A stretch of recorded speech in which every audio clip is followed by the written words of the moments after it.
Hello? Hello, Hey, who's this? this is Shannon. Oh, hi, this is Rene Goche. Think you called me back last week and left a message? WorkSafe BC, right? Oh, yes, that's right. Yep. Just give me 2 seconds, Renee, and I'm going to get into your file here. Just bear with me for a second. Sorry, my phone was messing up. Oh, yeah, no problem. No problem. Just bear with me for a minute.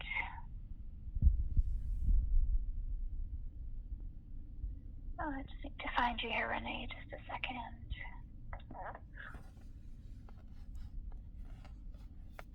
Oh, there we go. Here we go. Yes, Renee, so I was giving you a call. You'd filed a claim with WorkSafe BC, so I wanted to phone, introduce myself, tell you a little bit about the WorkSafe BC process. And then if you want to proceed, we do need to schedule time to have a longer conversation about your claim. Now, because I hadn't heard back from you, I did already send out a letter saying that if we didn't hear back from you in a week, we would suspend your claim. So if you get that in the mail in the next couple of days, obviously we're chatting now, so you can just disregard that letter. But we did send that out just on Friday, so you can just disregard that. So my role here with WorkSafe BC, I'm a senior adjudicator here, so my role is to gather information regarding your claim and ultimately determine if we can offer you compensation for time that you might have missed from work regarding the claim incidents and any health care that you might need as a result. So for mental health claims, that's usually things like counseling, sometimes medication. I like to clarify with people up front that I do not have any role in sanctioning the employer or changing workplace policies or handing out reprimands, anything like that. My role is strictly limited to determining if we can offer you compensation in the form of wage loss payments or health care. Okay? So your Makes job sense is so to take far? care of me if the employer abused me. Well, to determine if we can offer you compensation for time that you've missed from work or health care that you might need as a result. So some people think that I can go in and sanction the employer or change workplace policies, and that's not my role. So I like to clarify that with people up front. Okay? So Okay. the process Still that a we little follow confused, but is, okay. can I help clarify some of that confusion? Do you have specific questions about that? Yeah, so you mentioned time missed from work. Can you elaborate on that?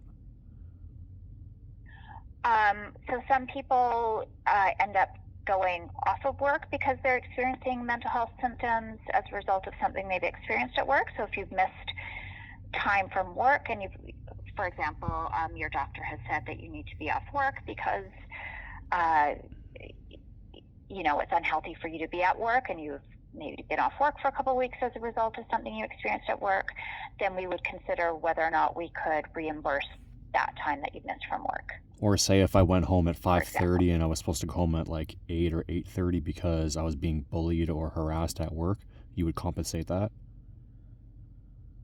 We would consider whether or not we could do that under the circumstances. It's not automatic, but we would look at whether or not that's something we could do.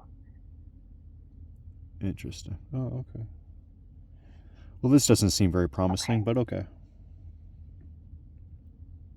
Okay. So the process that we need to follow is we need to have a lengthy conversation so I can gather all of the details about what you've experienced at work. Let's do it. Then so maybe I'll just sort of describe for you the process we need to follow. So I need to gather information from you. I also need to gather information from your employer. So your employer also needs to know what it is that you're claiming for, and they have a right to respond to that. And then if it's relevant, I need to gather information from your doctors and your counselors and potentially from witnesses if that's relevant to the claim events. And then the first step is to determine whether what you have experienced falls within the jurisdiction of WorkSafe BC. So we are bound by legislation. So sometimes people experience things at work that are upsetting or distressing, but they don't necessarily fall within our jurisdiction. So we have to first determine whether it looks like it's something that falls within our jurisdiction. If it looks like it may, then we would send you for a psychological assessment, and that's something all workers have to go through if we move to that next phase. And that's to determine if you've experienced a mental health injury as a result of the events. And then from there, we would go on to determine if we can accept your claim for compensation. So it's important to understand this can be a very lengthy process. It's very different than physical injury claims with WorkSafe BC. It can sometimes take 6 or 7 months before we have a decision on your claim. Now, that doesn't mean you need to be off work while we're making a decision on your claim, but it is important for you to understand that it can be very lengthy. Okay? Shannon, you're already stressing me out a lot already, which I don't understand why that would be the case by you saying it seems like you're already trying to like put blame on me, right? On like mental health or this or talk to someone or what have you. So can you elaborate more on what wouldn't fall under the jurisdiction of WorkSafe BC? Yeah, so there are some things that are considered decisions of the employer. So if there are changes to, for example, scheduling, job assignment, job location, those are things that are considered decisions of the employer. So we don't have jurisdiction over those. There are things that happen in the workplace that are considered conflict that is expected in the workplace. So some people come to us feeling like they have experienced bullying and harassment, but it is considered normal and expected conflict in the workplace. So it doesn't rise to the level of bullying and harassment. Things like that. One of my pieces of evidence and union games and mobbing and organized crime by Hells Angels at Purelator at the airport in Victoria. I have one video of my manager specifically saying that, I quote, "Renee, you didn't do anything wrong, and James, the union rep, shouldn't have done that." So if the police I got the police involved because of all the things that happened to me. And what happens if the police don't want to deal with it? And the police already issued a psychiatric intake on January 16th of 2024, which I did. It took 40 minutes. I have a video of it online. And I passed with flying colors. And still nothing has been done with Purelator and what's been happening with the union, wrongfully being terminated. Would you be looking at all of my evidence online? Because one of the main things of a 12 HR run meeting that a random temp worker that was hired just to like slander me started. On the 11th HR meeting, they asked me to delete all of my evidence on Twitter and on YouTube, which I then did, but it backed it up. And then the 12th HR meeting, they fired me. So, like, would you review all of my evidence and stuff, like videos and all the conversations with management at Purelator and my grievances and past events with unions that have taken place and organized crime that's happened in the workplace where I've suffered? Well, we would review evidence that was relevant to claims that we have jurisdiction over. So things like what does that mean? Terminations. I just said that I had a video with my manager at the workplace during the time admitting what I just said. So you wouldn't review that? So what I'm saying is the employer has the right to terminate employees, so that wouldn't be something that would be a claim that we had jurisdiction over. So if it was evidence regarding your termination, we wouldn't review that because they have the right to terminate people. No, but if the video is of my manager in the warehouse saying that, Renee, I quote, "Renee, you didn't do anything wrong. James, the 33-year Purelator employee, the union rep, shouldn't have said that to you. Shouldn't have like cursed at you and stuff. And there's been a long end quote. Like, you wouldn't review that audio? I would need to get more information about the incidents themselves. Shannon, why is this conversation so weird? Why are you so in like defense? I'm like not. I thought so WorkSafe BC doesn't help people? Your job isn't to help me. Your job is to cover whoever's butt, because it seems like you're just trying to cover everyone's butt. And like why is this so complicated? Because I don't know anything about the incidents yet, Renee. We haven't discussed these specific incidents, so I don't know well, anything about them I'm looking yet. forward to do that. Okay. Right? Okay, cool. Okay.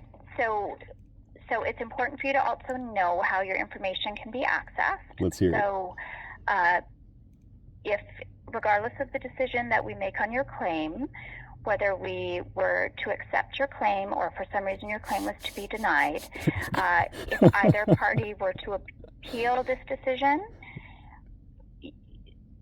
it is possible that your employer could get access to all of the information on your claim, including the psychological assessment. So it's important for you to know that before we go forward. That's a legal access to information issue.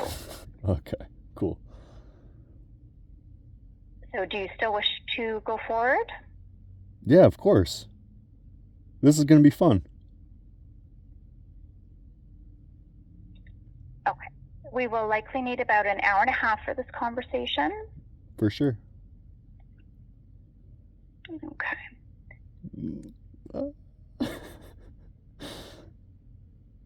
Okay.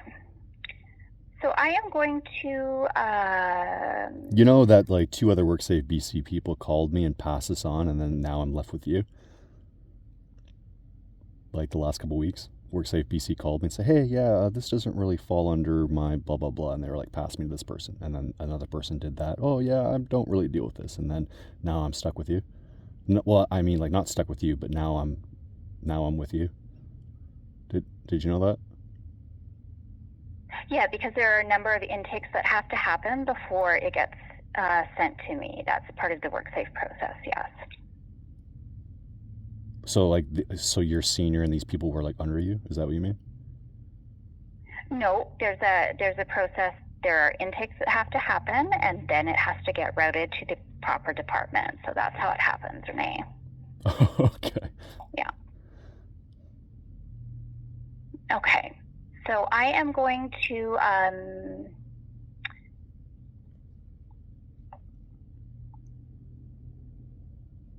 Are you like WTF right now? No, I'm not, but I'm struggling a little bit because I feel like this conversation, I'm questioning how respectful it's being right now. So the conversation does need to be respectful if we're going to have it. Okay, so I'm... It is important that the conversation be respectful if we're going to have it. Okay, well, I'm the one laughing here, right? And like, if you're questioning, that means that you're automatically trying to dismiss me right now. So, and you don't have anything that's not disrespectful for this conversation, for one. And two, I'm the one laughing, and you've been very quote unquote professional. And I mean, I'm the one that's the victim here. Okay, so just clarifying that. So we can look at having going through this interview. We can do this next Monday, which would be the 12th at 9 o'clock. I mean, that's pretty early. Do you have anything in like the afternoon? Maybe we can like get some food in us and stuff and be a little more chipper. I can do Tuesday at 11. I mean, sure. What's the date? Okay, so that's Tuesday the 13th. Oh, lucky number 13 at 11. Let's do it.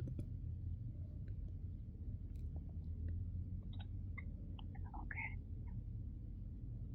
So I will give you a call at 11 o'clock on Tuesday the 13th. If you can have prepare the names and phone numbers of anyone who would be your direct manager or supervisor, the name and phone numbers of any doctors or counselors that you see, and name and phone number of any witnesses, and then that will help us move through that information a little bit quicker. Well, I mean, moving quicker and speed isn't really my forte, and that just seems stressful, right? I mean, like, we have an hour and a half, so like, what's the rush? This is important, isn't it? Right, Shannon? Yes, but having those numbers available allows us not to have to do digging while we're having that conversation, because it's a fairly lengthy conversation anyway. Okay. Understood. Okay? So I'll give you a call 11 o'clock on the 13th. Sweet. Thanks. Look forward to it. Thank you. Okay, bye-bye. Take care. You too. Bye-bye.